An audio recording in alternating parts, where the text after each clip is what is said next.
Hello mga kasarap! Isang mapagpalang araw po sa ating lahat. Ngayon po ay hapon na ako nagising. Tama po kayo, hapon na. Halos mag-aalas 5 na nung mga oras na yan. Kasi po, kagabi ay salubong ng bagong taon. Happy New Year nga po pala sa ating lahat mga kasarap. Nag-video okay po kami at inom ng konti at nagkwentuhan na inabot ng umaga. Hapon na ako nagising. Binigyan ako ng kapatid ko na si Maldives ng wonton lang niya sa oven. Yun daw ang kinain nila kanina. Kain na din ang kinain ko pero nagtimpla ako ng kape. Kaya lang nagkakape ako napag-isip ko na dumalaw kay tatay dahil nga bagong taon. Kaya ang problema ay yung aming kape. Paano daw ang gagawin ko? Sabi ni Maldit. Sabi ko, huwag kang mag-alala, akong bahala dyan. Siyempre, wise ang kasarap nyo, dinala ko yung kape. Tama, dinala ko yung kape dito sa sementeryo. Malapit lang naman tong gateway, malapit lang din sa karinderya, and then malapit lang din yan sa bahay nila na Mother Earth. Kaya mabilis lang puntahan. Eto, dala-dala ko yung kape. Siyempre, wise ako, dito ko magkakape. Dahil coffee is life, hindi pa pwedeng hindi ko mainom tong kape. Siyempre, sayang. Kaya dito na ako nagkape. Umalis nga pala yan si Maldit, tsaka yung jowa niya na si para bumili ng kandila. Ako ang naiwanan dito. Siyempre, kagigising ko lang. Wala pa ako sa wisyo. Ang totoo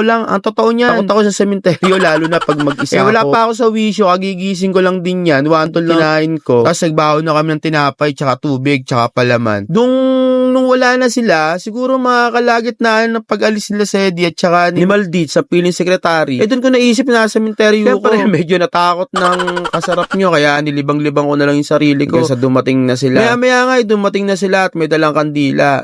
Bali, sinindihan na muna yung kandila. Habang nagkakape ako, kumakain na ako ng tinapay Bahala sila kung ayaw lang kumain ng tinapay. Pa raw sila. Kaya tumambay muna kami dito saglit kasi maya-maya ililipat kami kay tita. Si tita ay malapit lang din dito, diba? Like ko sinasabi sa inyo na si tita ay dyan lang sa may apartment. Kaya dinadalaw din namin siya pag dumadalaw kami rito kay tatay. Medyo matagal-tagal pa para mailipat siya. Siguro mga 3 taon pa kasi 5 taon nang kailangan para mailipat. Nakakadalawang taon pa lang si tita. Bali ngayong January, makaka 3 taon na siya pero halos wala pang 3 taon yun dahil January lang din siya nawala nito, December lang din yung birthday niya. Kaya tumambay lang kami saglit kay tita, pagkatapos ay bumalik na kami rito kay tatay para dito na kayo magkwentuhan. Natatakot ako kasi wala ka akong tao pero nung nagpunta kami kay tita sa apartment, napakadami naman palang tao. Pinakita pa ako doon na kaibigan ko. Binati ako kaya binati ko rin. Tapos bumalik na kami rito kay tatay, dito na lang kami nagkwentuhan, dito kami nagpalipas ng oras. Anong oras na yan? Medyo papadilim na din yan Tambay-tambay lang kako muna kami hanggang sa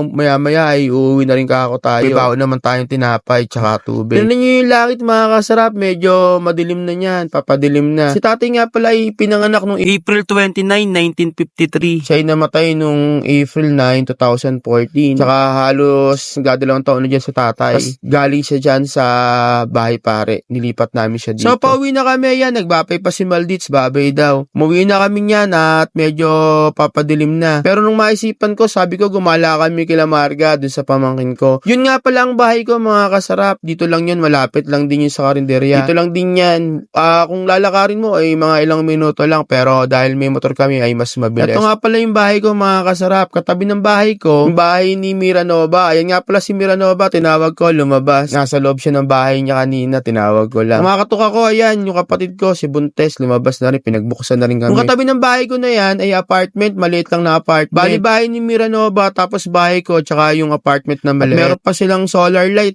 maganda yon pero may hindi masyadong maliwanag, tama lang. Dito nga pala si Marga at sinalubong kami, ayan, nangungulit si Marga. Ito nga pala yung bahay ko mga kasarap, maliit lang yan. Bali meron lang siyang 2 kwarto, isang maliit na kwarto, tsaka isang medyo malaki-laking kwarto, ayan, parang master sa bedroom, tsaka yung para kay Esa na kwarto. Ang nakatira dyan ngayon ay si Lenly na kapatid ko, yung bunte, tsaka yung si Marga, tsaka yung si Michael, yung bayo ko. Bali, matagal na sila nakatira dito, simula nung lumipat ako sa Raisin Eatery. Dito na sila nakatira. Dito na yung pinanganak si Marga, ngayon buntis na naman. Bali, 2 na yung maid dyan sa bahay ko. 2 na ang nabuo. Pagkatapos yan, nangungulit si Marga, tayo pa rin niya kami pauwiin at mamaya raw kayo umuwi. Kaya lang, kailangan namin umuwi kasi gabi na. So, lang mga kasarap at umuwi na kami. Maraming salamat. Bye-bye!